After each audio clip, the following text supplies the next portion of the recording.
चलो भाई, तो अपन लोगों ने लास्ट क्लास में काफी सारे ग्राफ बना लिए थे टाइट्रेशन के, है ना। बहुत सारे केसेस भी सॉल्व कर लिए थे। ये देखो, काफी सारे ग्राफ्स थे, काफी सारे केसेस थे। This was previous first second graph. फिर हमने वीक मोनोप्रोटिक एसिड का ग्राफ बनाया था, है ना। फिर वीक मोनो एसिडिक बेस का ग्राफ बनाया था। फिर टाइट्रेशन का एक क्वेश्चन में हमने वैल्यूज कैलकुलेट करके एक ग्राफ बनाया था डाइप्रोटिक एसिड के लिए। तो डाइप्रोटिक के लिए सारे कैलकुलेशंस करे थे और फिर एक ग्राफ बनाना सीखा था। उसमें अलग अलग टर्म सीखे थे, हाफ वे या mid way, first equivalence point, second half way, mid way, second equivalence point, कहाँ कहाँ बफर बनता है, कहाँ कहाँ इक्विवेलेंस पॉइंट आता है ना। ये सब अपन ने देख लिया था। लास्ट चीज ये करी होगी तुम लोगों ने, है ना। और मैंने कहा था कि भाई अब इसके बाद अपने को इंडिकेटर्स को थोड़ा स्टडी करना है। बिल्कुल। तो लिखो नेक्स्ट हेडिंग, इंडिकेटर्स। ट्राइप्रोटिक का रफ ग्राफ बनाना है क्या? क्या करोगे रफ ग्राफ बना के यार? बनाना है क्या? मतलब वो तो बना लेना, एक लाइन एक्सटेंड हो जाएगी। मैंने बताया तो था, लास्ट क्लास के एंड में बताया था मैंने कि ट्राइप्रोटिक में क्या होगा कि एक बफर यहाँ आ जाएगा, मतलब वैल्यू कुछ भी आ जाएगी but this will be buffer. और फिर इक्विवेलेंस पॉइंट आएगा थर्ड, और फिर ऐसा हो जाएगा। बस एक स्टेप ही तो बढ़ेगा, है ना। तो उसकी जरूरत नहीं है, इट्स जस्ट रिपीटेटिव। और जनरली मतलब थर्ड तक तो शायद ही कभी पूछे, मतलब दो ही बहुत है। बिल्कुल बिल्कुल, तो केसेस आइडेंटिफाई कर लोगे तो काम हो जाएगा भाई। अपन अपनी नई हेडिंग से ही स्टार्ट करते हैं आज का lecture. Let's begin our lecture with a new heading, indicators. लिखो।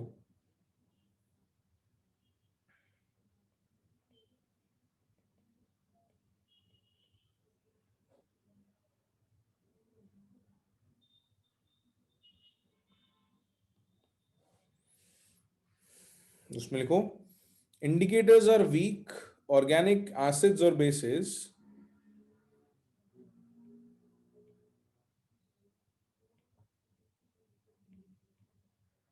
indicators are weak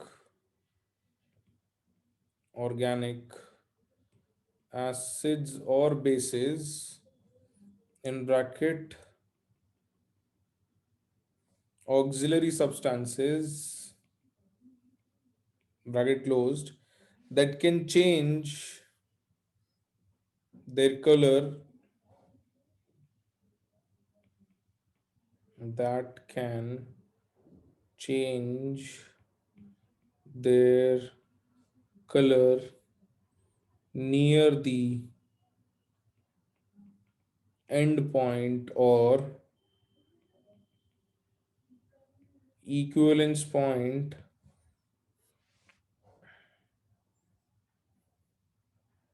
in a titration.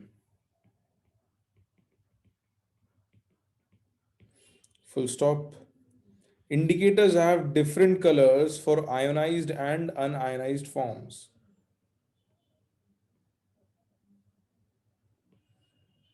Indicators have different colors for ionized and unionized forms.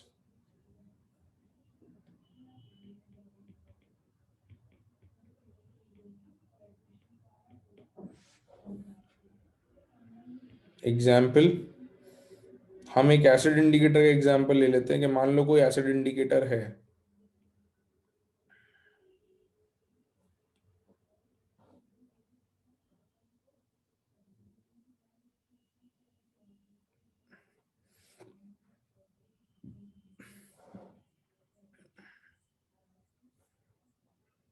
आपके पास HIN एक इंडिकेटर है, IN इज फॉर इंडिकेटर।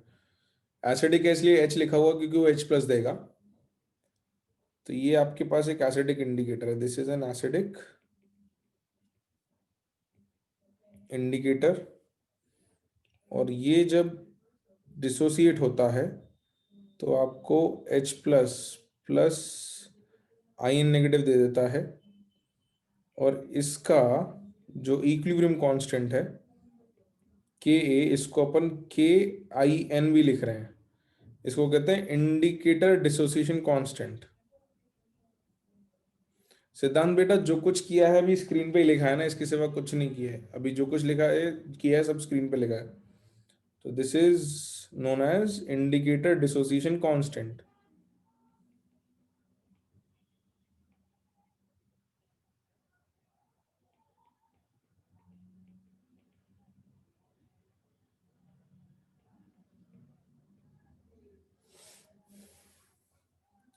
तो अगर हम ऐसा ले लें कि भाई ये जो आपका अनआयनाइज्ड फॉर्म है ये रेड कलर्ड है, ठीक है, HIN is shows red colour, और आयनाइज्ड फॉर्म जो है ये आपका ब्लू कलर्ड है।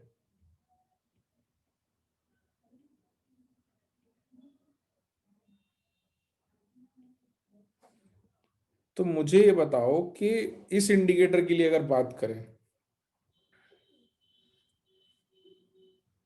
तो एक तो KIN लिख लेते हैं। तो KIN का एक्सप्रेशन होगा concentration of H plus into concentration of IN negative upon concentration of HIN, एक तो ये होगा। और अगर इस इंडिकेटर की बात करेंगे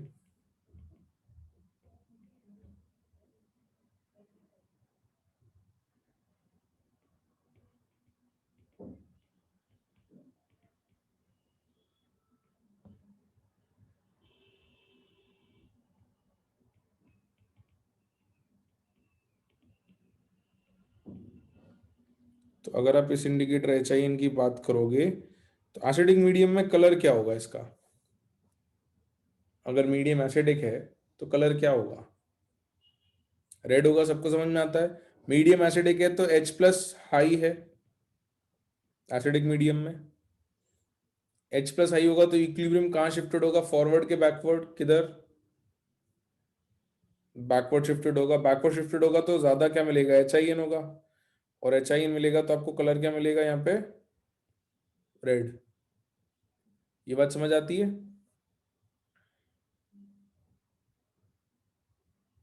हाँ या ना? कोई तो बोलो। तो इस इंडिकेटर का एसिडिक मीडियम में रेड कलर होगा। अच्छा, बेसिक मीडियम की अगर बात करें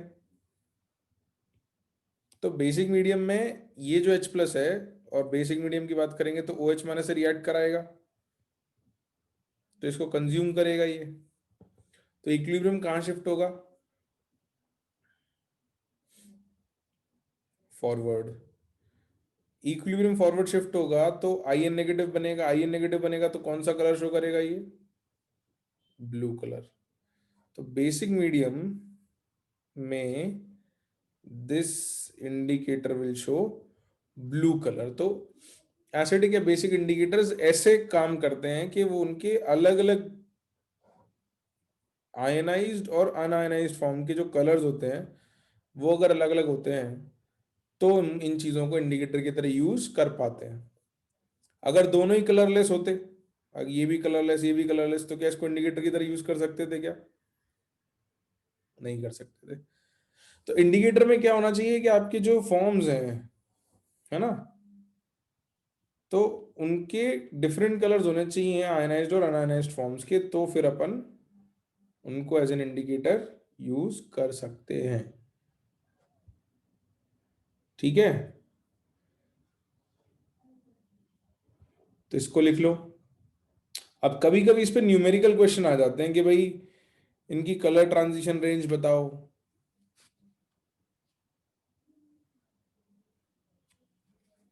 है ना, या कभी ऐसा बोल देंगे कि इसका पीएच जो है रेड कलर शो करने के लिए किस रेंज में होगा और ब्लू कलर शो करने के लिए किस रेंज में होगा। तो उस केस के कैसे सॉल्व करना है वो अपन देख लेते हैं। हाँ, इंडिकेटर अपने को ये हेल्प करता है बताने के लिए कि भाई जो सॉल्यूशन है वो एसिडिक है या बेसिक है, क्या पीएच का है। ये सब काम अपने को हेल्प करता है इंडिकेटर बताने में, है ना। अभी अपन इंडिकेटर्स देखते हैं, इसमें दो मेन इंडिकेटर अपन पढ़ेंगे, फेनोल्फथालीन और मेथाइल ऑरेंज। और फिर एक काम करेंगे, उसका यूज भी कर लेंगे एक टाइट्रेशन के अंदर। लिख लो तो मुझे बता देना भाई कि हमने लिख लिया सर। लिख लिया? ठीक है। तो अब कभी आपसे इफेक्टिव रेड कलर या इफेक्टिव ब्लू कलर पर सवाल पूछा जाए, विधान बेटा देखो, इंडिकेटर का कलर आप पीएच से बता सकते हो, लेकिन क्यों बताओगे आप पीएच कैलकुलेट करके? अगर आपके पास इंडिकेटर है तो उसको सॉल्यूशन में डालोगे और उससे आप बता दोगे कि अगर एसिडिक रेड कलर आ गया तो मीडियम क्या है, एसिडिक है। इंडिकेटर का काम ही ये बताना है ना कि भाई मीडियम का पीएच किस रेंज में है या किस रीजन में लाई कर रहा है। That is the work of indicator. आपका काम ये थोड़ी है कि मतलब प्रैक्टिकली काम नहीं है पीएच निकालना, कि पीएच निकाल के आप बताओगे इसमें इंडिकेटर डालेंगे तो क्या कलर होगा। थ्योरेटिकली हो सकता है, आपसे हो सकता है थ्योरेटिकली पूछ लिया जाए कि भाई इस सॉल्यूशन में इंडिकेटर डालेंगे तो कौन सा कलर शो करेगा, दैट इज पॉसिबल, है ना। अभी करते हैं अपन, आप रुको, करते हैं ना, सारी चीजें करते हैं, मैं बताता हूँ एक एक करके, तुम सुनो तो सही। तो कभी तुमको बोला कि भाई ये जो इंडिकेटर ऊपर दिया है, मान लो HIN, इसका इफेक्टिव रेड कलर दिखे तुमको सॉल्यूशन में, तो तुमको पीएच किस वैल्यू पर इफेक्टिव रेड कलर देखा गया, ऐसा सवाल अगर पूछा तो हमको बताना अगर हुआ तो हम कैसे करेंगे। तो देखो ऐसे करेंगे कि फॉर, इसके नीचे लिखो for effective red colour.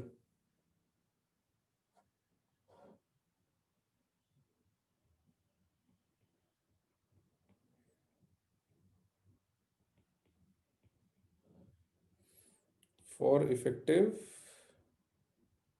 Red colour,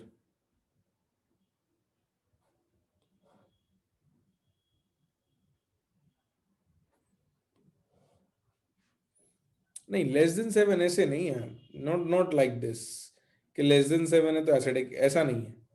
it's not about pH equal to 7 के नीचे एसिडिक और pH greater than 7 basic. This is relative, यहाँ पे एसिडिक बेसिक रिलेटिव बात है। तो पता करते हैं अपन, है ना, कि इफेक्टिव रेड कलर के लिए अपने को क्या पता है, कौन सा फॉर्म होना चाहिए, HIN होना चाहिए कि IN नेगेटिव होना चाहिए, कौन सा फॉर्म होना चाहिए रेड कलर के लिए, HIN होना चाहिए। तो हम क्या कहेंगे कि इफेक्टिव रेड कलर के लिए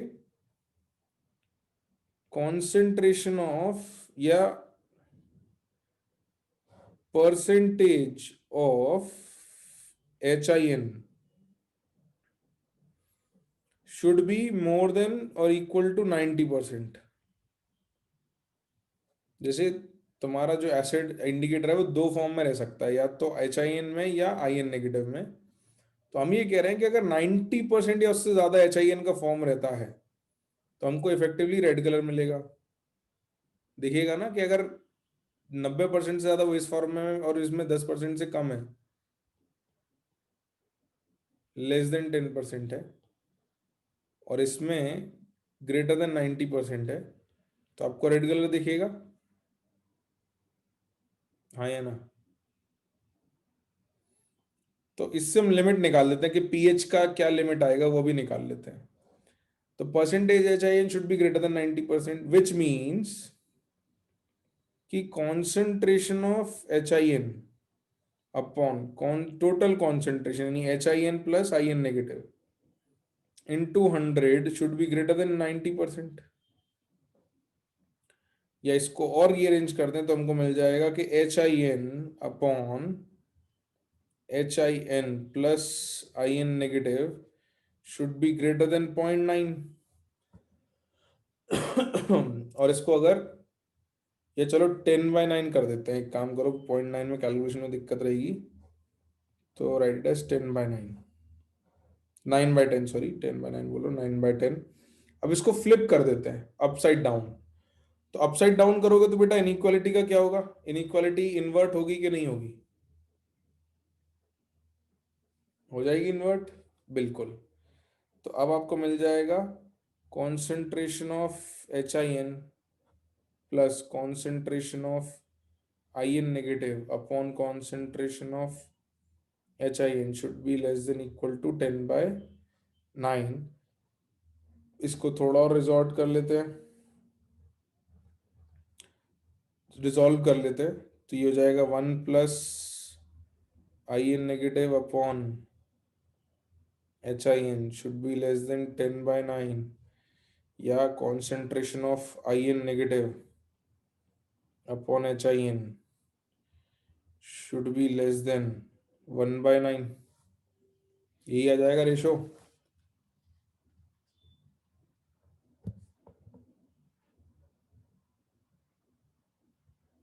आएगा या नहीं?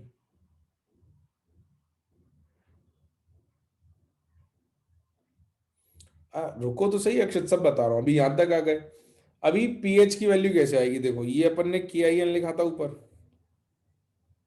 इसको रीअरेंज कर दें अगर, तो यहाँ सिंस अपने पास ऐसा है कि K I N is equal to concentration of H plus into I N negative upon H I N है, तो यहाँ से अपने को मिल जाता है H plus is equals to K I N into H I N upon I N negative मिल जाएगा। अब नेगेटिव लॉग ले लेते दोनों तरफ, तो यहाँ मिल जाता है कि P H is equals to P K I N plus या माइनस ही रख लो, minus log of concentration of H I N upon I N negative, ये मिलेगा।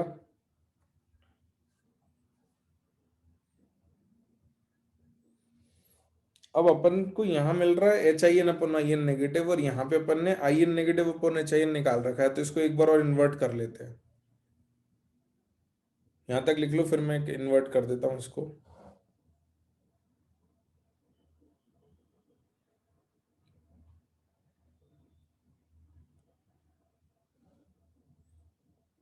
लिख लिया? तो इसको अगर इन्वर्ट कर दें तो यहाँ से मिल जाता है कि H I N upon I N negative should be greater than equal to 9। अब log 9 की वैल्यू में थोड़ी दिक्कत रहती है, log 10 की वैल्यू अपने को पता होती है, पता होती है नहीं? तो अपन इसको अप्रोक्सीमेट 9 को मतलब 10 लिख दे, मतलब पास में ही वैल्यू आ जाएगी। या चलो अभी रख देंगे, एक काम करते हैं, रख देंगे अपन, एक काम करेंगे बाद में कर देंगे, है ना? तो अपन अप्रोक्सीमेट निकालना है, तो इसको एक काम करते हैं, therefore p H is equal to P K I N minus log, इसको रख देते हैं 10 अप्रोक्स, ठीक है? तो ये आ जाता है p H is equals to P K I N -1, but ये मैक्सिमम, ये अपर लिमिट है,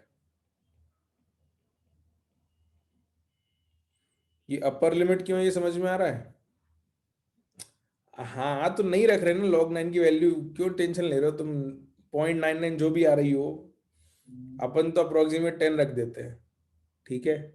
इतना भी मतलब ऐसा एग्जैक्ट नहीं करना अपने को, तो लाइफ में इतना पेन लेने की जरूरत नहीं, क्योंकि वैसे भी आप रेंज निकाल रहे हो। तो P H is equal to P K I N -1, ये अपर लिमिट है, या ऐसे लिख सकते हैं कि P H less than equal to P K I N -1 अगर कर दें, तो ये आपकी पीएच की वैल्यू आ गई फॉर इफेक्टिव रेड कलर,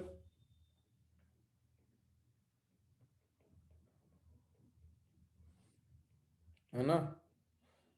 तो हम बाकी वैल्यूज भी नहीं रख रहे 0.9 वाली, क्योंकि उनको याद रखने में दिक्कत रहेगी। हम ठीक है 0.9 की जगह 1 रख देते हैं।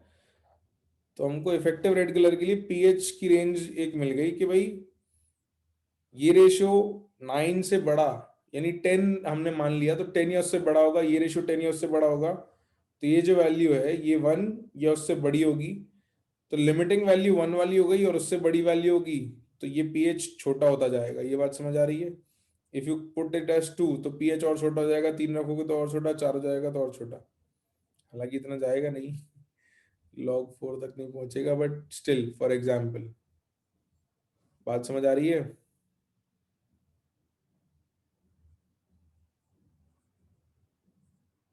आ रही है। तो हमने इफेक्टिव रेड कलर के लिए इस तरीके से पीएच की रेंज निकाल ली। अब इसी तरीके से इफेक्टिव ब्लू कलर के लिए भी निकाल देंगे। ये याद रखना, फॉर्म, ये बफर के लिए जैसा फॉर्मूला था वैसा दिख रहा है, p H is equal to P K A, plus आता था वहां पे, plus log of conjugate base upon weak acid हो जाता था, है ना, ये ऊपर जाता था और ये नीचे आता था। तो ऐसा दिख रहा है। तो याद रखना मुश्किल नहीं है ना, ये मतलब बफर जैसे ही दिखता है दिखने में।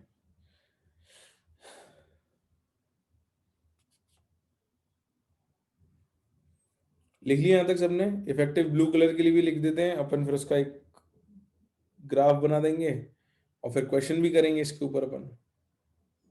नहीं लिखा? लिख लो लिख लो लिख लो लिख लो लिख लो, I am waiting, write it down.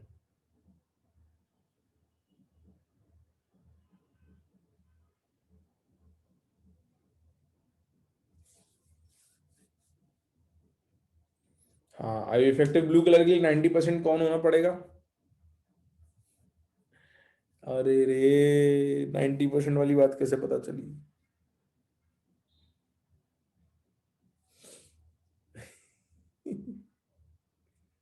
बेटा एक बात बताओ मेरे को, रुक जाओ, ये लिख लिया कि सबने?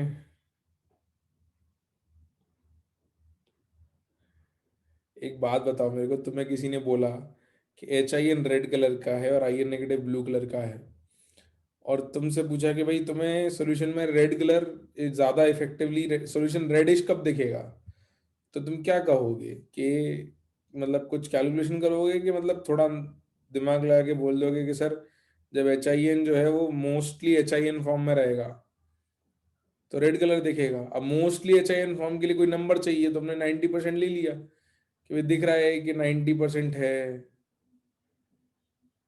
तो रेड ही दिख रहा होगा। अभी कोई कहे कि सर ये 60% पे है और ये 40% पे, तो बेटा ये इफेक्टिवली रेड दिखेगा क्या? अगर ये 60% हुआ और ये 40% हुआ तो रेड दिखेगा क्या? नहीं दिखेगा ना। ये तो this will be a mixture of red and blue, right? भाई कलर्स मिक्स करे होंगे ना कभी आप लोगों ने?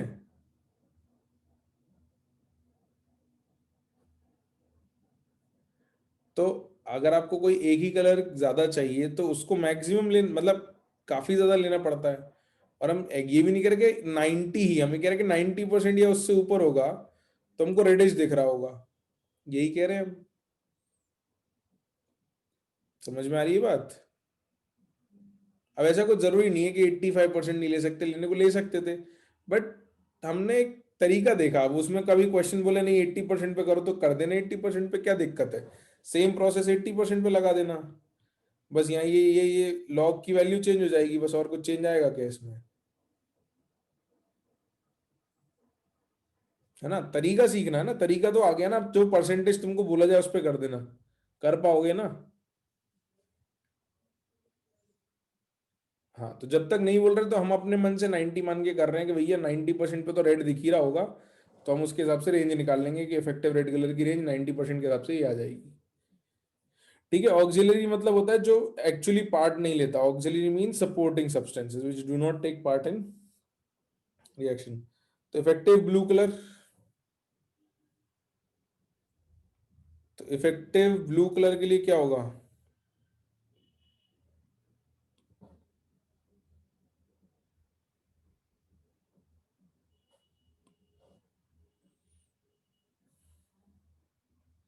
क्या होगा भाई?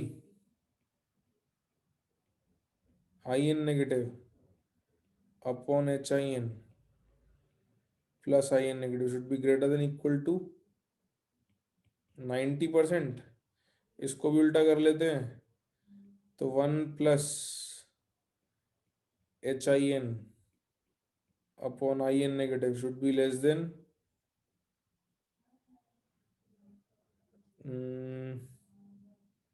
9/10।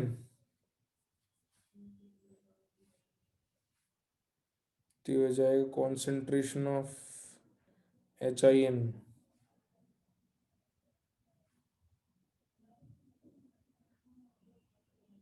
अरे 9/10 नहीं, सॉरी, उल्टा कर दिया ना, इन्वर्ट, 10/9।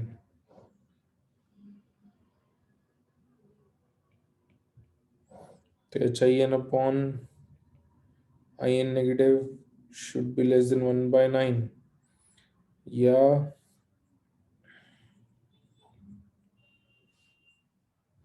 कॉन्सेंट्रेशन ऑफ, वैसे तो अपने को लॉग के अंदर H I N upon I N negative ही रखना है, तो यही ले लेते हैं, अप्रोक्सीमेट कर देते हैं इसको।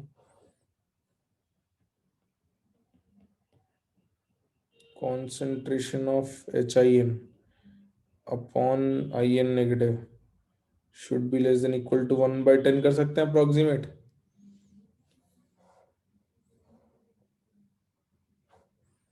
तो since P H is equals to P K I N minus log क्या आया था, H I N upon I N negative, H I N upon I N negative.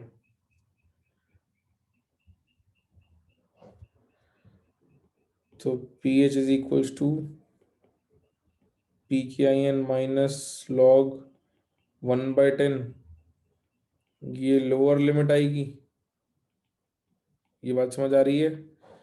ये रेशियो 1/10 से छोटा होना चाहिए, यानी ये 1/10 मैक्सिमम वैल्यू है। ये अगर मैक्सिमम है तो ये मैक्सिमम होगा, नेगेटिव वाला मैक्सिमम। तो पीएच क्या होगा, मिनिमम होगा, हाँ या ना? तो इसलिए इसको लोअर लिमिट कह रहे हैं। तो यहां से अपने को आ गया कि P H is equals to P K I N -1 is your lower limit. तो यहां से आपको मिल जाता है कि P H greater than equal to P K I N -1, sorry +1, log 1/10 is, हाँ +1 आएगा, सही बात है, +1 फॉर इफेक्टिव ब्लू कलर।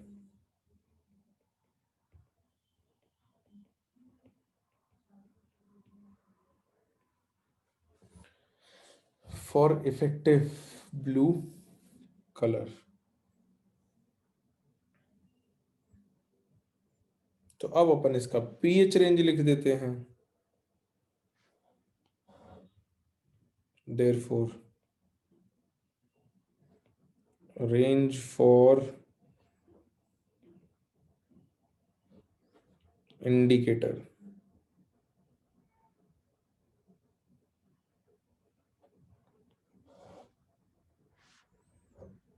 मतलब याद रखना क्या है, मतलब ऐसा याद रखने को तो रेंज ही याद रख लो, वैसे तो बस अभी क्वेश्चन करेंगे तो तुमको समझ में आ जाएगा कि क्वेश्चन करना आना चाहिए। और इसमें याद रखने का तो मतलब क्या क्या बताऊंगे, क्या याद रखना है, बस फॉर्मूला याद रख लो, पीएच का क्या आता है कि p K I N plus conjugate base upon weak acid रहेगा बस। तो यहाँ क्या हो गया आपका कि अगर ये आपकी एक पीएच की स्केल मान लो आप, तो इस रीजन में आपको रेड कलर मिल रहा है, और ये वैल्यू है आपकी पी के आई एन -1, और इस तरफ p H is equals to P K I N +1, blue colour मिल रहा है। और बीच का जो रीजन होता है इसको कहते हैं colour transition range. This is known as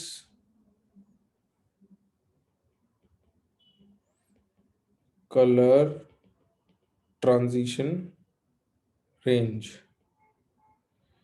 तो इस तरफ इसको एसिडिक रेंज कहेंगे, इसको बेसिक रेंज कहेंगे। तो क्या ये साथ होना जरूरी है क्या? जैसे अपन बात कर रहे थे कि इसका रेड कलर सात के इधर होगा, ये जरूरी है क्या? Is this 7? नहीं है ना, वो डिपेंड करेगा पी के आई एन के ऊपर। तो हम एसिडिक मीडियम में कह रहे हैं, तो ये नहीं कह रहे कि एसिडिक मतलब सात के इधर। एसिडिक का मतलब है कि इसकी जो रेंज आएगी किसी भी इंडिकेटर की, उसके उससे एसिडिक की तरफ जो भी रेंज है, आपको अभी मैं आगे रेंजेस लिखवाऊंगा अलग अलग इंडिकेटर की, तो उस रेंज के से एसिडिक की तरफ जाओगे तो एक कलर दिखाएगा, और उस रेंज से बेसिक की तरफ जाओगे तो दूसरा कलर दिखाएगा। और जो रेंज है उसको कलर ट्रांजिशन रेंज कहेंगे। ठीक है, तो हर इंडिकेटर सात के आसपास कलर चेंज नहीं करेगा। कोई इंडिकेटर सात के आसपास कर सकता है, कोई तीन चार के आसपास करेगा, कोई आठ दस के आसपास करेगा, है ना। So all indicators will not change color close to 7. Some will change close to 7, others will change maybe around 3 and 4, some will change around 8 and 10. चलो, तो ये लिखो, एक क्वेश्चन करते हैं, फिर मैं आपको इंडिकेटर्स लिखवाता हूँ, कौन कौन से इंडिकेटर्स हैं, कैसे चूज करना है उनको, दैट वी विल सी।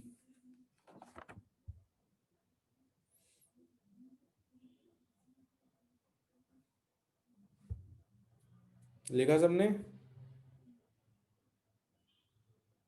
नहीं लिखा? लिख लो लिख लो, लिख लो, आराम से लिख लो, दिक्कत नहीं है, बट समझ समझ के लिखना।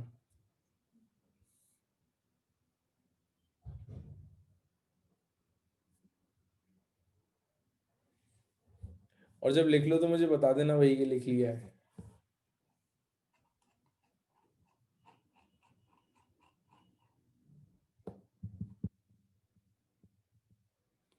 इस पर एक क्वेश्चन करेंगे हम अभी। लिख लिया सबने?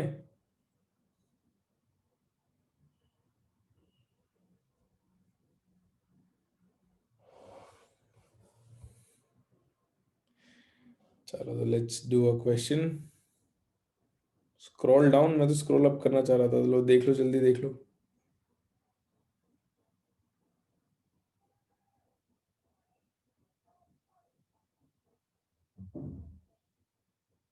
Okay, now let's do a question on these calculations. लिखो, for an acid indicator HIN,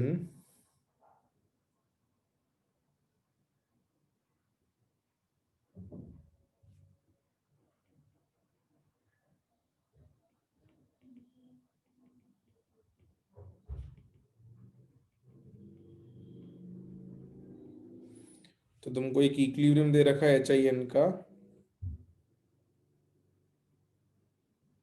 you have H plus plus IN negative, ये रेड कलर शो करता है, ये ब्लू कलर शो करता है। और तुमको बोला है कि calculate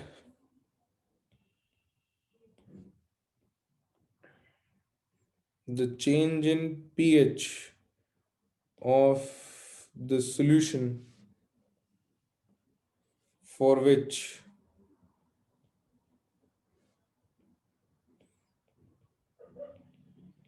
the indicator color changes from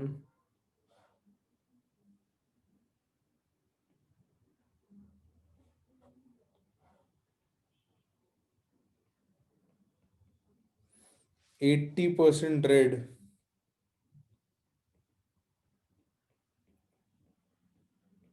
to 80% blue।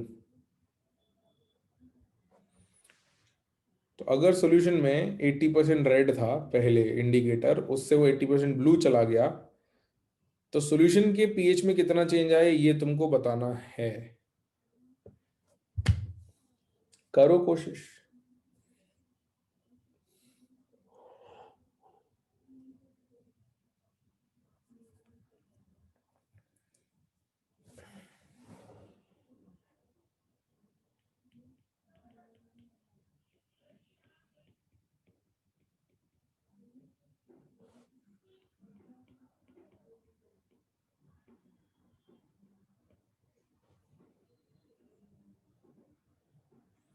80% red कह रहा है, मतलब क्या कह सकते हो तुम इससे? व्हाट कैन यू से, व्हाट डज दिस मीन? इससे क्या आप ये कह सकते हो कि HIN upon IN negative is 8/2। मैंने बहुत डायरेक्ट लिख दिया है, बट आई थिंक कह सकते हो, ये तुम लिख सकते हो या नहीं? 80% रेड है तो 20% ब्लू होगा। तो 80% रेड है तो यहाँ 80% ऑफ समथिंग लिखोगे, यहाँ 20% ऑफ समथिंग लिखोगे, और वो समथिंग तो कैंसिल हो जाएगा, बचेगा 80/20, which will ultimately B 8/2, which is again 4। मतलब मैं और थोड़ा डायरेक्ट लिख देता तो 4/1 लिख सकते थे। तो 80% ब्लू में क्या लिखोगे आप? I N negative upon H I N, कितना आएगा ये? रेसिप्रोकल आ जाएगा 2/8 या 1/4, विच इज यहाँ पे 4/1 और यहाँ पे 1/4। अब पीएच का फॉर्मूला तो आपको पता है।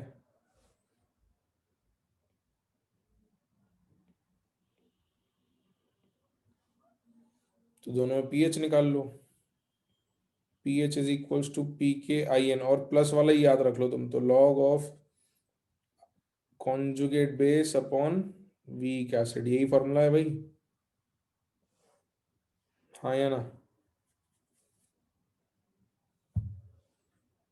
इसको pH1 कह देते हैं।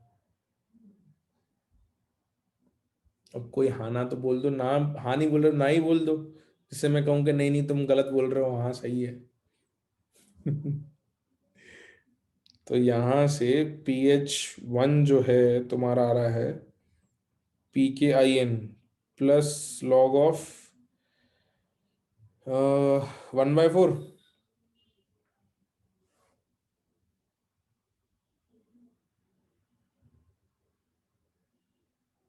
अरे दूसरी तरफ गड़बड़ कर दी क्या अपन ने?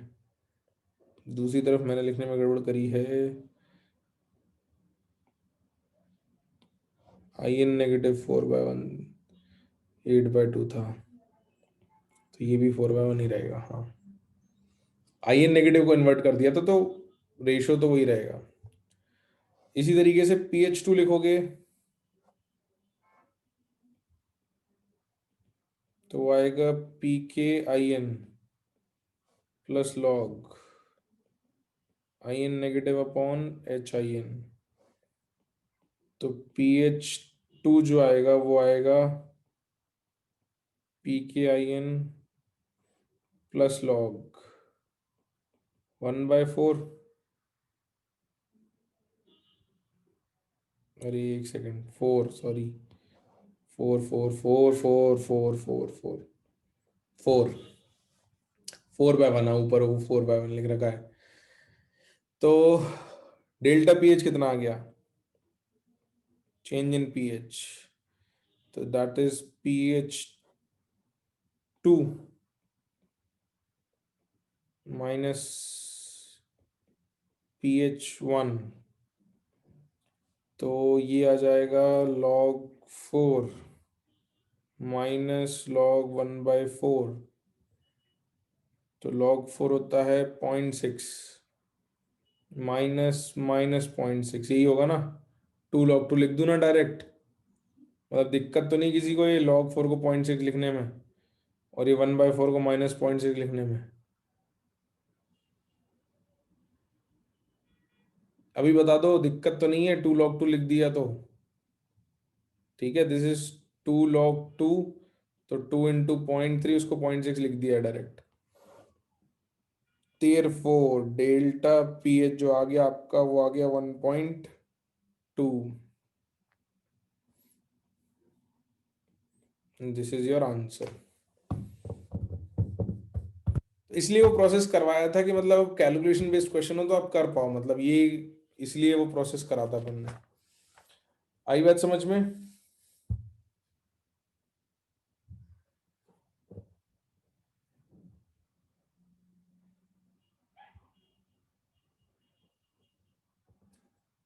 ठीक है। मस्त समझ आ गया, अरे वाह, सही है सही है सही है। बस ऐसे ही मस्त समझ में आना चाहिए। तो ये तो कैलकुलेशन बेस्ड हो गया। पीएच का मतलब इंडिकेटर दो अपने जो है, मिथाइल और फिनोल्फथालीन, उनके बारे में कुछ बातें लिख लेते हैं, और कैसे चूज करेंगे इंडिकेटर वो भी सिलेक्ट कर लेंगे, है ना?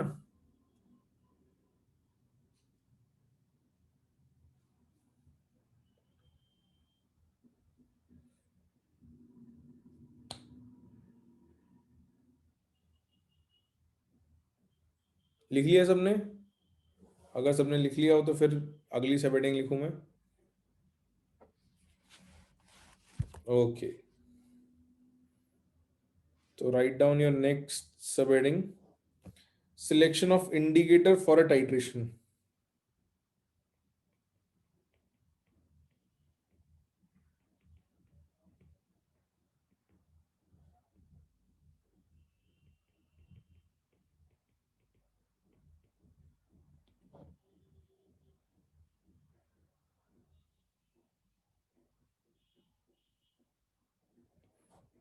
Selection of indicator for a titration. Number one, first point उसमें क्या लिखना है?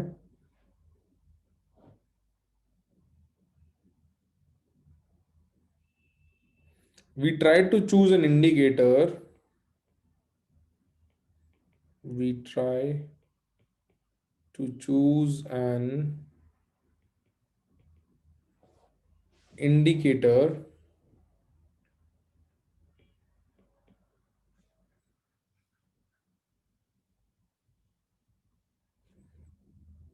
whose color transition range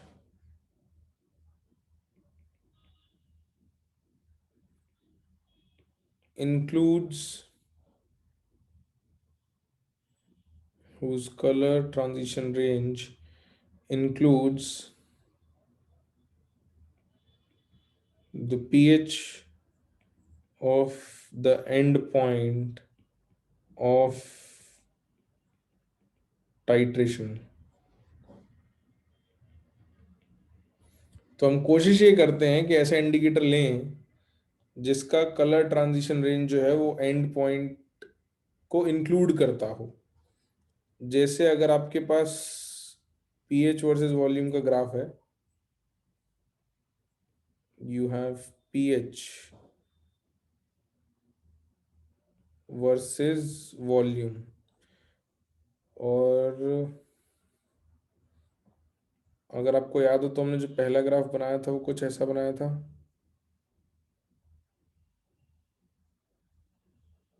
strong acid versus strong base का टाइट्रेशन, पीएच 7 था, ये आपका एंड पॉइंट था, है ना? यही ग्राफ बनाया था ना?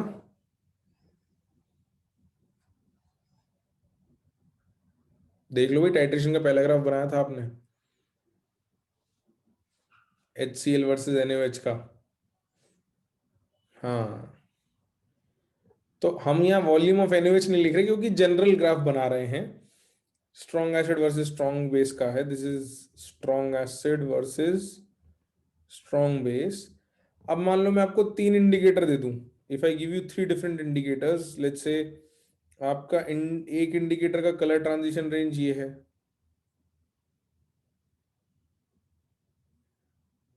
दूसरे इंडिकेटर की कलर ट्रांजिशन रेंज आपकी थोड़ी ऊपर है,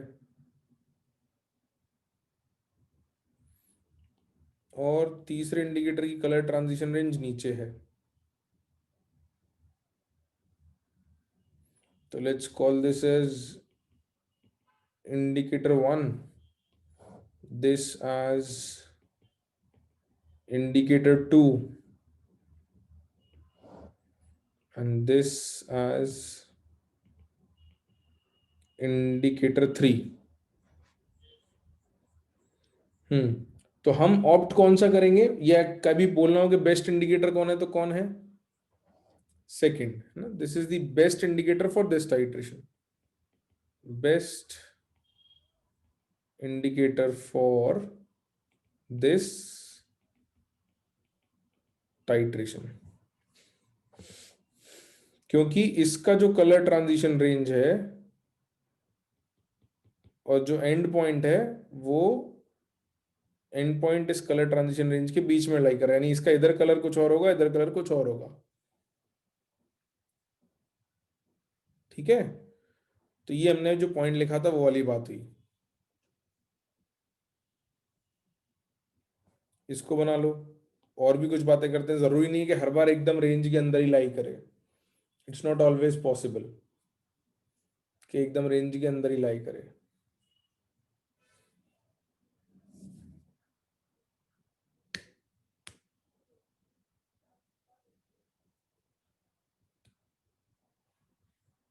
लिख लिया?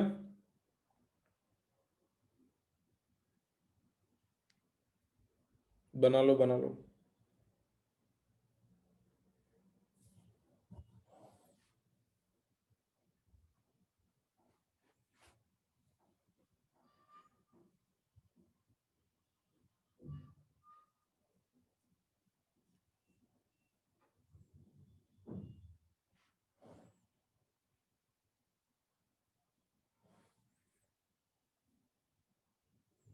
उसके बाद सेकंड पॉइंट में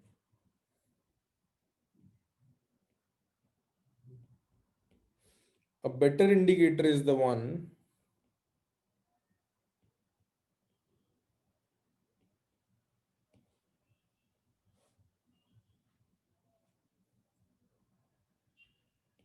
that changes its color closer to the end point of titration। तो ज़रूरी नहीं है कि हमको एग्जैक्टली हर बारी रेंज के अंदर मिले, बट उसके आसपास भी मिलेगा तो भी चल जाता है। जैसे इसका एग्जांपल अगर हम लें,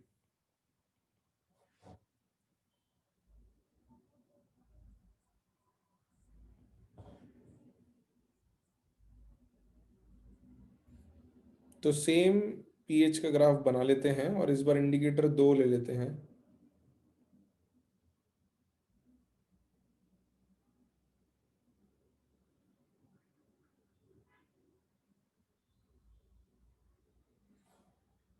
और इक्विवेलेंस पॉइंट आपका ये है 7।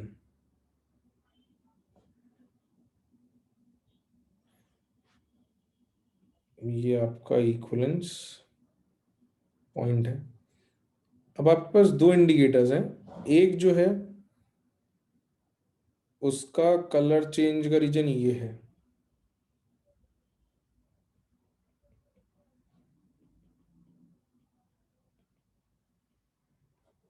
और जो दूसरा इंडिकेटर है उसका कलर चेंज का रीजन मान लो ये है।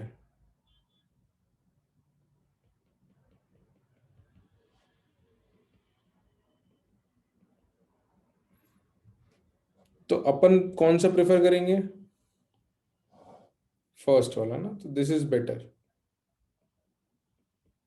जो जितना पास होगा एंड पॉइंट के उतना अच्छा है, और कोशिश ये भी रहती है कि जो स्टीप पार्ट है ना उसके अंदर आपका रेंज आ जाए। ठीक है, तो ये दो कोशिशें रहती है, एक तो एंड पॉइंट के ज्यादा पास और जो स्टीप रेंज आती है अपनी हर बार इक्विवेलेंस पॉइंट के आसपास। ये वो स्टीप ग्राफ है ना, अपन ने बनाए थे ग्राफ, तो इस स्टीप पार्ट में अपनी रेंज आ जाए। तो ये अपनी कोशिशें रहती हैं। दोनों पॉइंट्स एग्जैक्टली सेम नहीं है बेटा, मतलब ऑब्वियसली सिमिलर बातें हैं बट एग्जैक्टली सेम नहीं है। तो पहले कोशिश है कि एंड पॉइंट बीच में ही लाई करे इंडिकेटर के। अगर बीच में लाई नहीं करता तो फिर हम वो प्रेफर करते हैं जिसमें एंड पॉइंट क्लोज में लाई करे, ज्यादा पास हो, बीच में ना हो। ठीक है, दो इंडिकेटर्स की सेम रेंज आ सकती है? आई डोंट थिंक सो कि दो इंडिकेटर्स की एग्जैक्ट सेम रेंज आएगी, है ना। दो इंडिकेटर्स ओवरलैपिंग हो सकती है, ऐसा हो सकता है कि सेकंड इंडिकेटर की रेंज ऐसी हो। This is possible. ठीक है, तो ऐसा भी होगा तो अभी किसको प्रेफर करेंगे? फर्स्ट को, है ना, क्योंकि इसका जो रेंज है वो ज्यादा क्लोज है एंड पॉइंट के। बिल्कुल। अब अपन कुछ इंडिकेटर्स की बात कर लेते हैं। एक टेबल बनाएंगे अपन लोग, we'll make a table indicator, उसका कलर इन, उसका कलर, उसका रेंज, उसका एसिडिक मीडियम में कलर, उसका बेसिक मीडियम में कलर। तो एक टेबल बनानी है आपको। सबसे पहला कॉलम होगा आपका इंडिकेटर, तो indicator is your first column,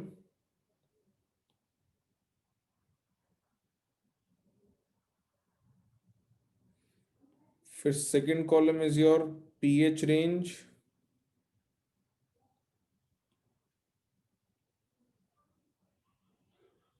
फिर third column is colour in acidic medium,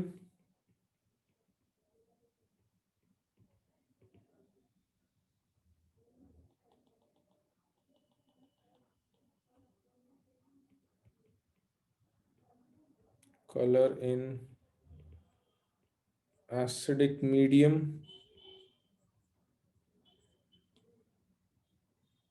और उसके बाद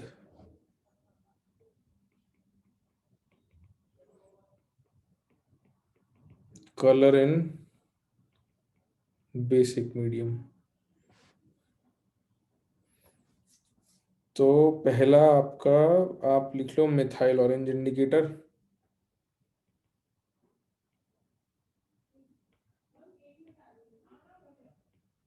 इसको MEOH से रिप्रेजेंट कर देते हैं।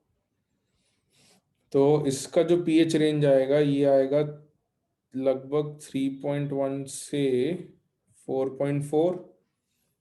एसिडिक मीडियम यानी 3.1 से कम में जो कलर होगा वो इसका हो जाता है रेड। कब? जब आपको पीएच लेस देन 3.1 हो। और अगर बेसिक मीडियम है तो इसका कलर ये होता है yellow, which means your pH is greater than 4.4। और सेकेंड इंडिकेटर जो कॉमनली यूज होता है वो होता है फिनोल्फ्थलीन।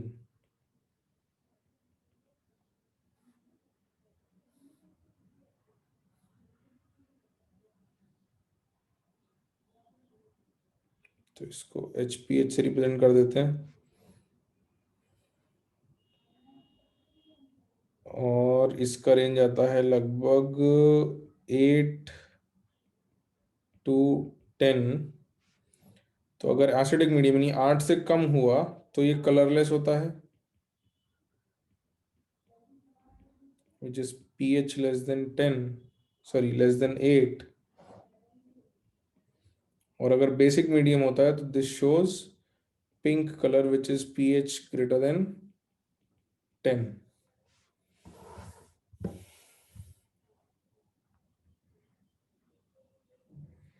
और इन इंडिकेटर्स को लेके हम एक नोट लिख लेते हैं।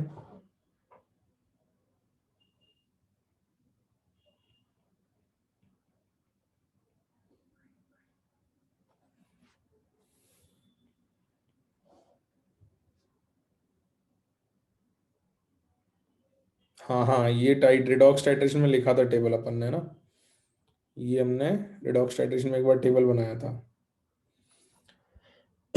ये रेंज करनी, हाँ मतलब मिथाइल ऑरेंज और फिनोल्फ्थलीन की अप्रोक्सीमेट रेंज का आइडिया होना चाहिए, एग्जैक्ट रखने की जरूरत नहीं है। बट हाँ ये कि ये 3 से 4, 4.5 के आसपास है, और 8 से 10 है ना। शॉर्ट में लिख देते हैं बेटा इसको HPH और इसको MEOH। ठीक है, लिखा सबने? तो अब होता क्या है कि देखो स्ट्रॉन्ग एसिड स्ट्रॉन्ग बेस में ये दोनों में से कोई भी एग्जैक्ट लाई नहीं करता, मतलब 7 के एक ऊपर है और एक नीचे है। तो स्ट्रॉन्ग एसिड स्ट्रॉन्ग बेस के टाइट्रेशन में 7 इज योर इक्विवेलेंस पॉइंट। तो ये दोनों में से कोई भी लाई नहीं करता, लेकिन अपन दोनों को यूज कर सकते हैं स्ट्रॉन्ग एसिड स्ट्रॉन्ग बेस के लिए, क्योंकि इनका स्ट्रॉन्ग एसिड स्ट्रॉन्ग बेस का जो रेंज था जंप वाला, तो अपन ने देखा था ये 4 से 10 के बीच में लाई कर रहा था। तो क्या होता है कि फिनोल्फ्थलीन भी आ जाता है और कुछ पार्ट में मिथाइल ऑरेंज भी आ जाता है इस रेंज के अंदर। और अपन ने एक काम करो, तुम लिख लो, मैं तुमको दिखाई देता हूँ। यहाँ तक लिख लिया सबने? हम्म। तो अपन ने जब ग्राफ बनाया था तो क्यों अपन इसको ले पा रहे हैं वो भी बता देता हूँ। देखो अपन सबसे पहले ग्राफ पे जाते हैं जो अपन ने पीएच कैलकुलेट करके बनाया था। देखो, तो ये जो 4 था ये कितने पे आया था? 49.9 पे। और 10 जो आया था वो आया था 50.1 पे। और इक्विवेलेंस पॉइंट था अपना 50 पे। तो अगर पीएच रेंज आपकी यहां भी लाई कर रही है, देख रहे हो, और यहाँ लाई कर रही है, तो एंड पॉइंट की जो वॉल्यूम आ रही है वो बहुत ही ज्यादा क्लोज आ रही है। मतलब 49.9 लो या 50.1 भी अगर आप कैलकुलेट करो, या 49.8 49.7 पर भी आप कलर चेंज देख लो, तो अभी वो 50 के बहुत ही ज्यादा क्लोज आ रही है। हाँ या ना? तो स्ट्रॉन्ग एसिड स्ट्रॉन्ग बेस में अपन दोनों क्यों यूज कर पाते हैं? क्योंकि इसमें बहुत सडन जंप आता है। Because in case of strong acid strong base there is a sudden jump, और वो भी काफी बड़ा जंप आता है। इसलिए अपन दोनों को यूज कर पाते हैं। वी कैन यूज MEOH और HPH indicator for titration of strong acid strong base. दोनों कर सकते हो। बाकी लिटमस वगैरह दूसरे इंडिकेटर्स तो यही हैं, बट इन दोनों में से कोई भी आप यूज कर सकते हो for titration of strong acid and strong base. उसमें दिक्कत नहीं है।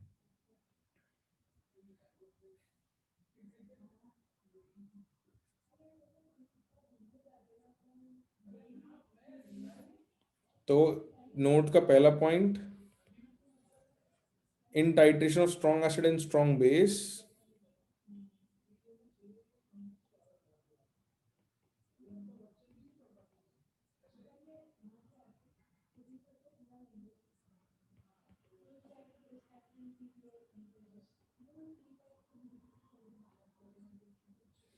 in titration of strong acid and strong base,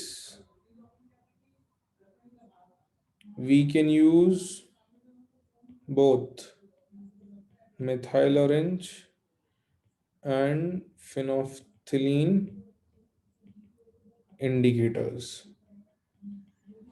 फिर सेकंड पॉइंट लेते हैं अपन।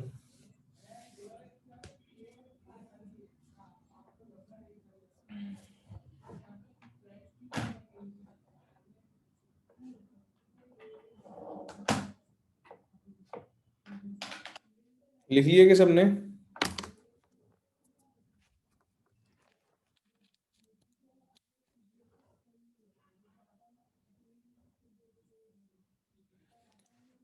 अब अगर मैं आपको टाइट्रेशन कराऊं वीक एसिड और स्ट्रॉन्ग बेस का, तो second point, in titration of weak acid and strong base, तो एंड पॉइंट पे बच्चों सॉल्ट किसका बनेगा? वीक एसिड और स्ट्रॉन्ग बेस का बनेगा। हाँ या ना? जैसे CH3COH और NaOH का टाइट्रेशन कराया था, तो सॉल्ट बना था CH3CONa। तो उसका pH 7 से बड़ा आता है कि छोटा आता है? एंड पॉइंट 7 से ऊपर होगा। एंड पॉइंट 7 से ऊपर हुआ तो कौन यूज करेंगे, मिथाइल ऑरेंज के फिनोल्फथलीन? फिनोल्फथलीन, बिल्कुल। तो in titration of weak acid and strong base, the pH at end point is greater than 7, therefore we prefer phenolphthalein indicator।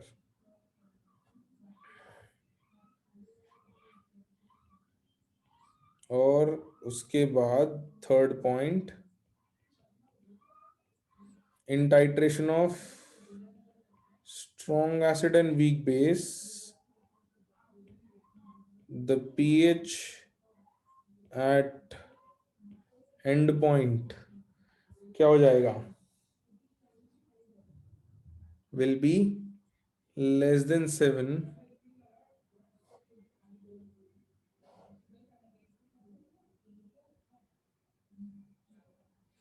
therefore we prefer methyl orange indicator। और एक last point और,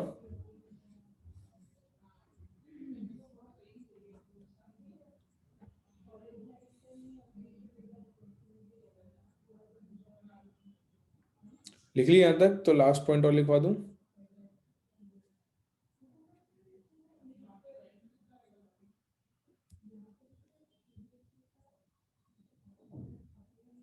लिखा लिखा। तो fourth point, in titration of Na2CO3 versus HCl,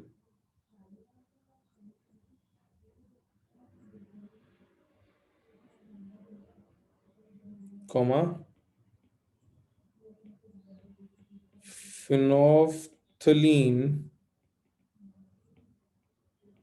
indicator is used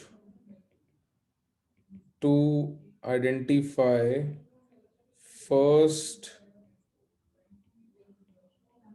equivalence point। मतलब क्या है कि Na2CO3 plus HCl will give you NaHCO3 plus NaCl। ये जो सॉल्ट है ये एम्फोटेरिक सॉल्ट है of strong base and weak acid. तो इसका पीएच 7 से बड़ा होगा या कम होगा? स्ट्रॉन्ग बेस है, वीक एसिड है, बड़ा होगा, पीएच ग्रेटर देन 7। तो क्या होता है कि अगर आप फिनोफ्थिलीन इंडिकेटर यूज करते हो तो ये फर्स्ट इक्विवेलेंस पॉइंट आपको मिल जाता है।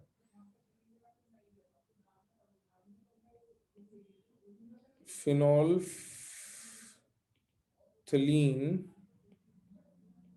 इंडिकेटर। लेकिन अगर आपने फिनोफ्थिलीन इंडिकेटर नहीं यूज किया, मिथाइल ऑरेंज यूज किया, तो क्या यहां पर मिथाइल ऑरेंज कलर शो करेगा क्या चेंज 7 से ऊपर पीएच में? नहीं, है ना। तो अगर आपने मिथाइल ऑरेंज यूज किया तो मिथाइल ऑरेंज क्या करता है, इसको और आगे जाने देता है, कलर चेंज शो नहीं करेगा। यहां तक लिख लिया कि सबने? तो मैं उसके नीचे एक लाइन और लिखवा दूं इसी पॉइंट में।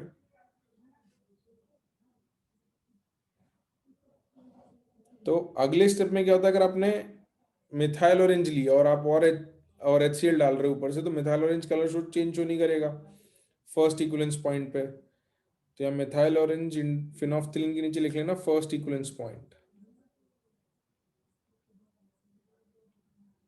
First equivalence point. और फिर रिएक्शन और आगे बढ़ेगी अगर आपने फिनोफ्थिलीन की जगह मिथाइल ऑरेंज इंडिकेटर लिया तो और HCl डालोगे तो NaHCO3 से रिएक्ट कराएगा, क्या बनाएगा?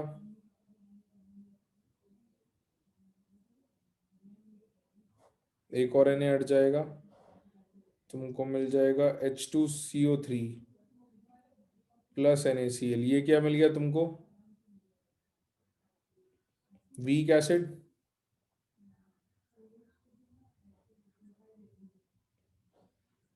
तो इसका पीएच क्या आएगा? Less than 7। इस एंड पॉइंट के लिए आपको यूज करना पड़ेगा मिथाइल ऑरेंज इंडिकेटर। तो MEOH indicator second equivalence point. तो इसका मतलब ये है कि Na2CO3 का जब टाइट्रेशन कराते हैं और आप चाहते हो कि आपको पहला एंड पॉइंट मिले, तो आप यूज करते हो फिनोफ्थिलीन इंडिकेटर। और अगर आप चाहते हो कि आपको सेकंड एंड पॉइंट मिले तो आप यूज करते हो मिथाइल इंडिकेटर। और दोनों इंडिकेटर्स के लिए Na2CO3 का एन फैक्टर भी अलग अलग आएगा, हाँ या ना?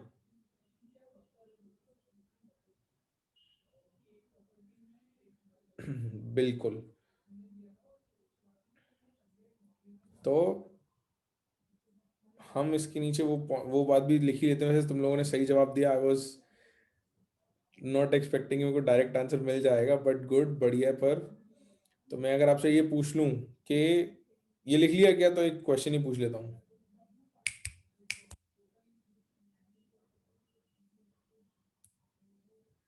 हाँ, तो अब क्वेश्चन आपका ये है कि इन titration of Na2CO3 versus HCl,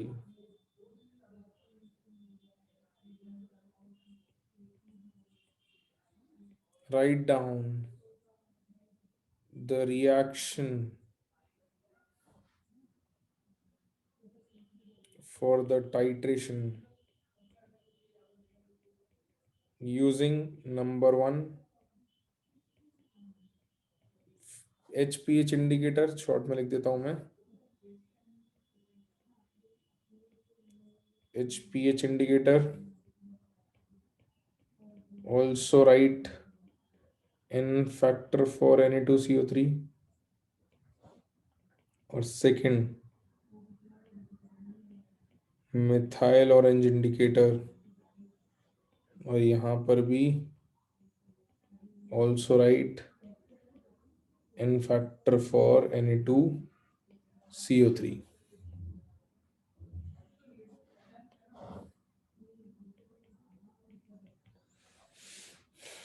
तो अगर HPH इंडिकेटर यूज कर रहे हैं तो प्रोडक्ट क्या बनाना है? सही है अक्षत, गुड, एन फैक्टर सही बताया तुमने। तो अगर HPH इंडिकेटर है तो प्रोडक्ट क्या बनेगा? NaHCO3, बिल्कुल। तो ये यहीं पर रुक जाएगी, एक ही H प्लस पर रिएक्शन रुक जाएगा अगर हमने इंडिकेटर फिनोल्फथालीन ले लिया तो यहां इसका एन फैक्टर आएगा 1 फॉर HPH इंडिकेटर। और अगर मिथाइल ऑरेंज ले लिया तो आप HCl और डालते जाओगे तो फाइनली क्या बनाएगा? Very good, H2CO3। और मैंने ऊपर एक गड़बड़ कर दी है कि HCl लिख दिया है, HCl नहीं NaCl आएगा। यहाँ आएगा 2NaCl, ये MEOH इंडिकेटर के साथ, और यहाँ एन फैक्टर जो है वो आएगा 2, यही आएगा।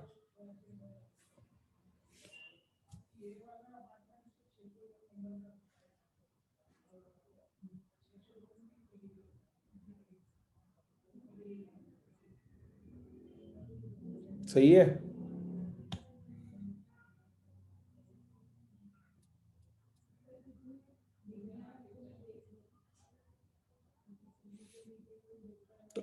एंड पॉइंट कहाँ आएगा वो इंडिकेटर से हम देख सकते हैं कि हम जब टाइट्रेशन करा रहे हैं तो क्या इंडिकेटर यूज कर रहे हैं, उसके हिसाब से हम एंड पॉइंट लिखेंगे।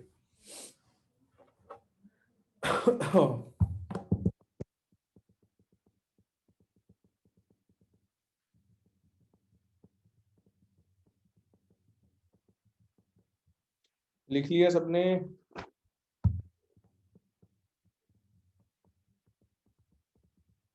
क्या हुआ, सब लिखने में बिजी है, कोई रिप्लाई नहीं कर रहा? लिख लिया, ठीक है।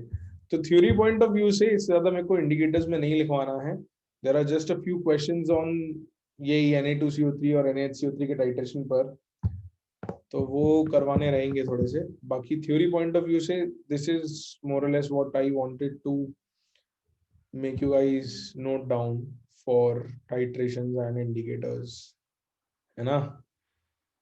तो यहीं रोक लेते थ्योरी अपन अपने चैप्टर की। रोक लें भाई।